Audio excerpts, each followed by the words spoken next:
রাজধানীর লালবাগ থানায় হত্যা মামলায় আদালতে নেওয়া হয়েছে সাবেক সংসদ সদস্য হাজী সেলিমকে। আদালতে আছেন সহকর্মী স্বপন আহমেদ। বিস্তারিত জানতে যুক্ত হচ্ছে তার সঙ্গে।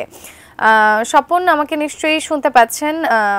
সাবেক সংসদ সদস্য হাজী সেলিমকে আদালতে নেওয়া হয়েছে, তো তার মামলায় আসলে কি শুনানিতে কি সুরাহা হতে পারে সে বিষয়ে কিছু জানতে পেরেছেন কিনা, কি তথ্য আছে আপনার কাছে? সুজানা, আপনাকে ধন্যবাদ। আপনি যেমনটি আমাকে বললেন যে হাজী সেলিমকে কিছুক্ষণ আগেই আসলে আদালত চত্বরে আনা হয় এবং তাকে আদালত চত্বরে আনার সাথে সাথেই গারদখানায় রাখা হয়েছে। এখনও তাকে আসলে এই আদালতে তোলা হয়নি, যদিও হয়তো ম্যাজিস্ট্রেট আসলে তারপরে তাকে আদালতে তোলা হবে। আরও একজন হেভিওয়েট আওয়ামী লীগ নেতা কিন্তু আজকে আদালতে তাকে নিয়ে আসার কথা। আপনি জানেন যে গতকালকে সাবের হোসেন চৌধুরী, অর্থাৎ সাবেক বন ও পরিবেশ জলবায়ু পরিবর্তন মন্ত্রী সাবের হোসেন চৌধুরী, তাকে আটক করা হয়েছে এবং তাকেও আজকে কিন্তু এই আদালত প্রাঙ্গণে আনা হবে। আরও একজন ব্যক্তি, তিনি হচ্ছেন সাবেক এনবিআর এর চেয়ারম্যান, অর্থাৎ প্রধানমন্ত্রী শেখ হাসিনার মুখ্য সচিব হিসেবে যিনি দায়িত্বপ্রাপ্ত ছিলেন, অর্থাৎ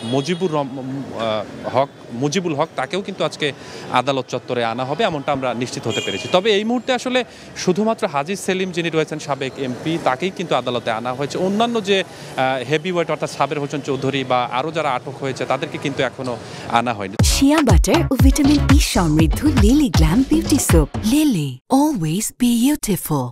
এদেরকে আসলে কোন মামলায়, আমি যেমনটি বললেন যে হাজী সেলিমকে লালবাগ থানার নতুন করে লালবাগ থানায় একটি হত্যা মামলায় তাকে এখানে অর্থাৎ আদালতে হাজির করা হয়েছে, এটি আমরা নিশ্চিত হচ্ছে। তবে অন্যান্য যারা আটক হয়েছেন অর্থাৎ সাবের হোসেন চৌধুরী, মুজিবুল হক, এদেরকে আসলে কোন মামলায় আটক দেখানো হয়েছে এটি কিন্তু আমরা এখনও নিশ্চিত হতে পারিনি সুজানা। কেননা আদালতে আসার পরেই যখন ফরওয়ার্ডিং এখানে নিয়ে আসবে তখনই হয়তো আমরা জানতে পারবো তাদেরকে কোন মামলায় আটক দেখানো হয়েছে। পাশাপাশি আপনি জানেন যে সাবের হোসেন চৌধুরী কিন্তু গতকাল তার গুলশানের বাসা থেকে তাকে ডিবি পুলিশ আটক করে এবং তাৎক্ষণিকভাবে আটকের পর তাকে ডিবি কার্যালয়ে রাখা হয়।